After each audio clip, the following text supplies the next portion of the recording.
எல்லாருக்கும் வணக்கம். இப்போ நான் பருப்பு சாதம் செய்ய போகிறேன். பருப்பு சாதம் ரொம்ப ஈஸியாக செஞ்சிடலாம். நம்ம பிள்ளைகளுக்கெல்லாம் சாப்பாடு கட்டி அனுப்புறதுக்கெல்லாம் இது ரொம்ப யூஸ்ஃபுல்லாக இருக்கும். அதை எப்படி செய்யலான்னு பார்க்கலாம் வாங்க. அதுக்காக நான் 200 கிராம் அரிசி ஒரு கப்பில் எடுத்து வச்சுருக்கேன். 200 கிராம் அரிசி அதை நம்ம சேர்த்துக்கலாம்.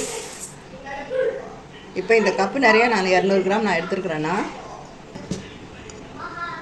1/4 கப்புக்கும் கொஞ்சம் கூட, ஒரு 3 ஸ்பூன் கூட, 1/2 கப்புக்கு கொஞ்சம் கம்மியாக துவரம்பருப்பு அதையும் நான் சேர்த்துக்கிறேன். இதில் சேர்த்துட்டு இதை நல்லா இப்போ கழுவி ஒரு 3-4 முறை நல்லா கழுவி சுத்தம் பண்ணி ஒரு 20 நிமிஷம் நான் ஊற வைக்க போகிறேன். இப்போ ஒரு குக்கரில் தான் செய்ய போகிறேன்.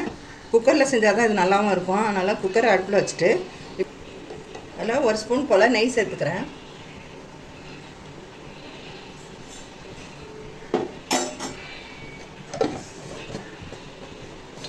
ரெண்டு ஸ்பூன் ஆயில் சேர்த்துக்கிறேன்.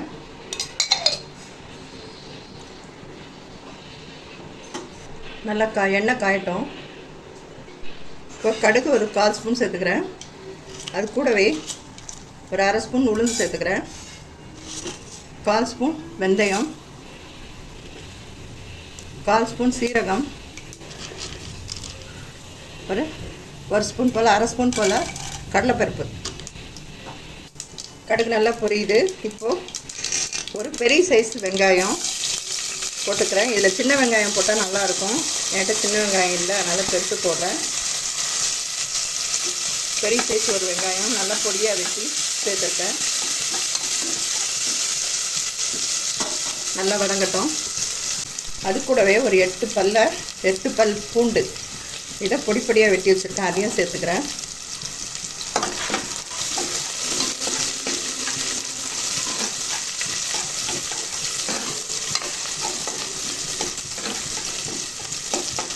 கூடவே 2 கொத்து கருவேப்பிலை இலைகள் சேர்த்துக்கிறேன்.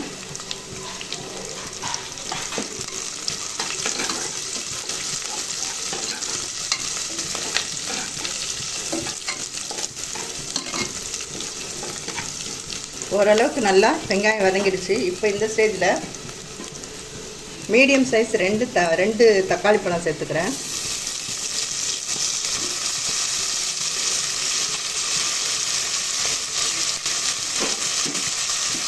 இதையும் சேர்த்து நல்லா வதக்கி விட்டுக்கலாம்.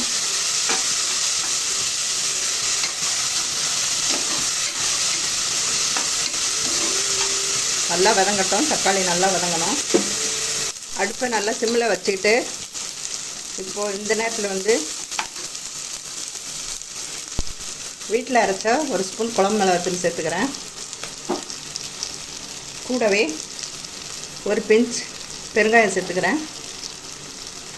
1/4 ஸ்பூன் போல் மஞ்சப்பொடி சேர்த்துக்கிறேன்.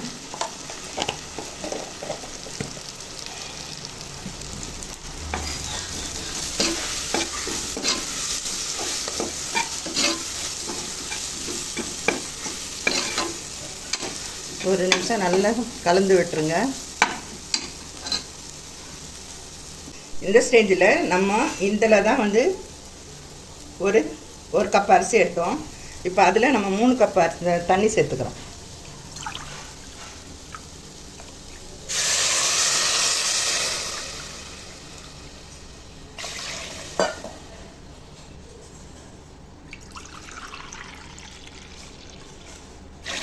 மூணு கப் தண்ணி சேர்த்தாச்சு. இப்போ இதுக்கு தேவையான அளவு உப்பு போட்டுருவோம். கல் உப்பு 1 ஸ்பூன் போட்டிருக்கேன். இப்போ இது நல்லா கொதிக்கட்டும். இப்போ தான் கொதி வர ஆரம்பிக்குது. இப்போ இந்த ஸ்டேஜில் உப்பு கரெக்டாக இருந்தான்னு பார்த்துக்கோங்க.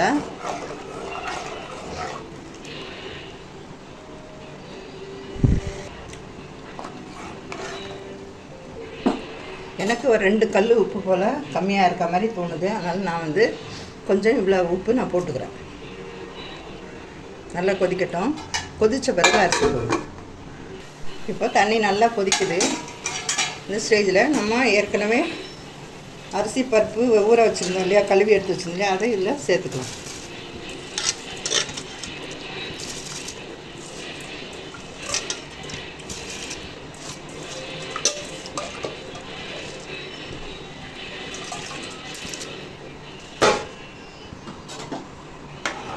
நல்லா கலந்து விட்டுருங்க.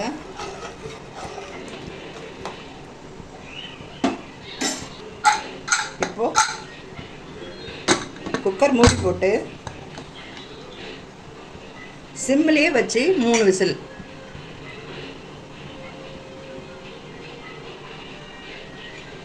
இது ரொம்ப பொறுமையாக தான் வேகணும். நல்லா சிம்மிலே வச்சுட்டு 3 விசில். இப்போ ப்ரெஷர்லாம் இல்லை, ஓப்பன் பண்ணிடுவோம். பாருங்கள் எவ்வளோ அழகாக வந்திருக்கு பாருங்கள். சூப்பரான பருப்பு சாதம் ரெடி ஆயிடுச்சு. இங்கே பாருங்கள்.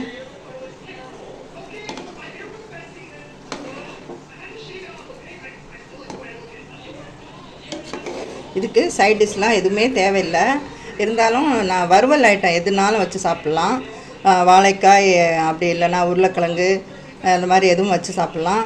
விசேஷமாக அப்பளம் ஊறுகாய் வச்சு சாப்பிட்றது ரொம்ப நல்லாயிருக்கும், நல்லா டேஸ்ட்டாக இருக்கும். நீங்களும் இதே மாதிரி செஞ்சு பாருங்கள். ஏற்கனவே நெய் போட்டு தான் செஞ்சுருக்கோம். நெய் வாசனை நல்லா எங்களுக்கு பிடிக்கும் அப்படின்னா இப்போ இந்த ஸ்டேஜில் ஒரு ஸ்பூன் நெய் போட்டு நம்ம சாப்பிட்லாம். நல்லா டேஸ்ட்டாகவும் இருக்கும். நான் ஏற்கனவே நெய் சேர்த்ததுனால நான் இப்போ சேர்க்கல. உங்களுக்கு விருப்பம் இருந்தால் நீங்கள் சேர்த்துக்கோங்க. இப்போ இந்த கடைசி ஸ்டேஜில் கொஞ்சம் கொத்தமல்லி இலைகளை நல்லா நறுக்கி அது கூட சேர்த்துட்டு நல்லா கலந்து விட்டுடலாம்.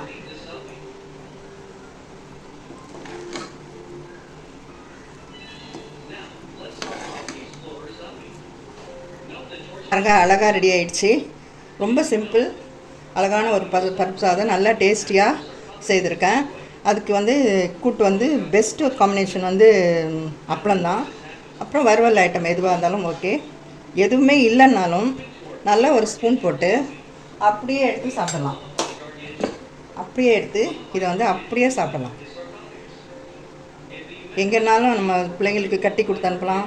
ஏன்னா அப்படியே ட்ரெயினில் போகும்போது கூட எடுத்து வச்சு ஒரு சிலர் சாப்பிடுவாங்க. ஒன்றுமே தேவையில்லை, அப்படியே சூப்பராக சாப்பிட்றதுக்கும் ரொம்ப நல்லாயிருக்கும். நல்ல ஒரு டேஸ்டியான சாப்பாடு. இதே மாதிரி நீங்கள் செஞ்சு பாருங்கள். அடுத்த வீடியோவில் சந்திப்போம்.